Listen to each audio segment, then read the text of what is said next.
I'd like to share a few quick thoughts about academic writing, what that means, the spirit that drives us forward in these pursuits, and a brief thought about my perspective as a Christian scholar about the gift that good writing and research can be to the kingdom and to our world.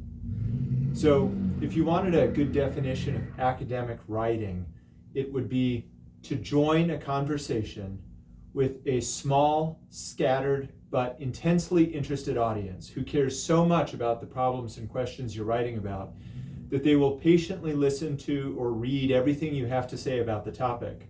But that also means that they will hold you accountable for the quality of what you write and the depth and significance and accuracy of the things that you say. When I say a small, scattered, and intensely interested audience, think about the nature of being part of a university community. If you live on campus, you get up from bed in a dorm room that's only a couple of hundred yards away from the offices of experts in every major field of study. And those experts, thanks to the rule of the 6 degrees of separation, are only a couple of steps away from the people at the front of every field in the world. Your teachers have either met the people that are blazing trails at the front edge of knowledge creation, or they have read the books and articles by those professionals. Your teachers have been at conferences and have been part of work groups with scholars all around the world. Sometimes your teachers themselves are part of the front edge of knowledge creation. And you, even as a freshman in college, have the privilege to be able to walk into your professor's office during office hours and ask them questions. And your teachers actually want to sit and talk with you, not just about what they know, but about the questions you are asking, the things that you think you've started to understand. We professors are already hardening in our ways. Our minds are more settled and closed, while yours are at this beautiful, energetic moment of intellectual flexibility and potential. While we are doing our best to keep up to date on our fields and to make all of the learning that we've done fruitful, it's most fruitful in the way that we're able to teach you and catalyze and inspire things in the work that is still ahead of you. You are going to do intellectual work in whatever field you're studying in that goes beyond the work your teachers have been able to succeed in.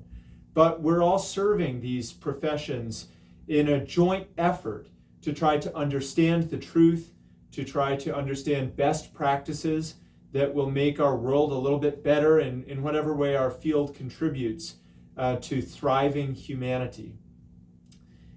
And so that means that when we do research, it's very important for us to focus our work not on just stacking up things that people already know.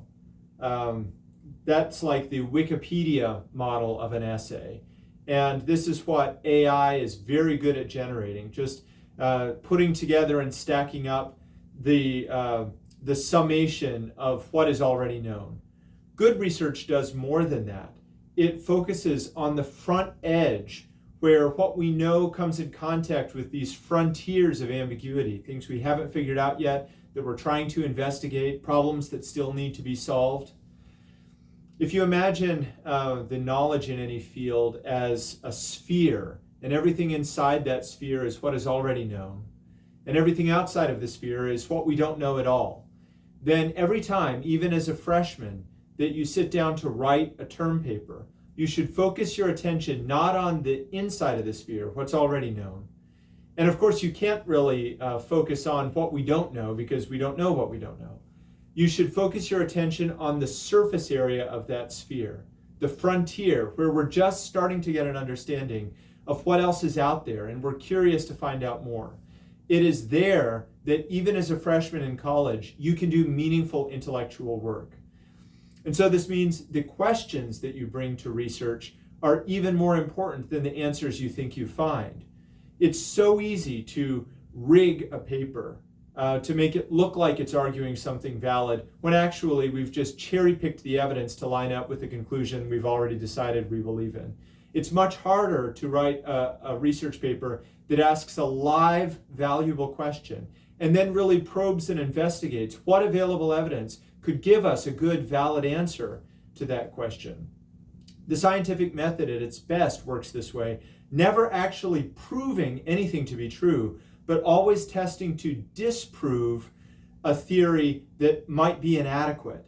And our research, even in humanities fields, or in the social sciences, or in theology, our work in business, or in any other field that you might be coming from, is at its best when we have a little bit of that scientific method driving our thinking. What is the problem still needing to be solved? What are we curious about? And how can we imagine some creative new way that people haven't already established to come at the problem and make an advance, to push that surface area of the sphere slightly outwards into new territory, and to really add in some small meaningful way to what people in this field know. And so just a last thought about how we serve as Christians. If I'm a Christian scholar working in a field of knowledge that includes both believers and secular people, maybe people that don't believe in God at all or that are agnostic, all of us are united in this field in the pursuit of content material or investigation that matters for deeply human reasons. And so as a Christian scholar, my job is always to be somewhat ambassadorial in how I carry out the research. I'm going to be attentive to the aspects of the work that I'm doing that are meaningful because of my faith in God and my need to be faithful, to keep faith with my neighbors in my community or in the world at large. But I always also want to think about my topic from the perspective of someone outside of my faith. And I want to write in a way that builds common ground, that serves people even when they don't share my beliefs, that's very honest and receptive and sympathetic with perspectives that are different than my own. I think that Christian scholarship at its best can be ambassadorial in that sense, can speak well for the people of Christ, who can be dedicated to the things that people outside the Christian community care about for reasons that other people value, and still pursue the best, most rigorous, the most exact and precise research and writing because it serves others and their needs. And I encourage you to consider these things as you do your own work. So to sum all of that up, whether I'm a Christian scholar or a secular scholar, good academic writing is joining a conversation with a diverse group of people that really care about a problem and trying to find a way to join them on the front edge of investigation, where the live questions and the continuing problems are. It doesn't just stack up what we already know, but it finds a way to come creatively and energetically at a problem that still really needs to be solved. And so it's driven by curiosity. And if I'm a Christian, it's also driven by this Christ-like spirit of coming alongside other people and understanding their needs and serving them where they are.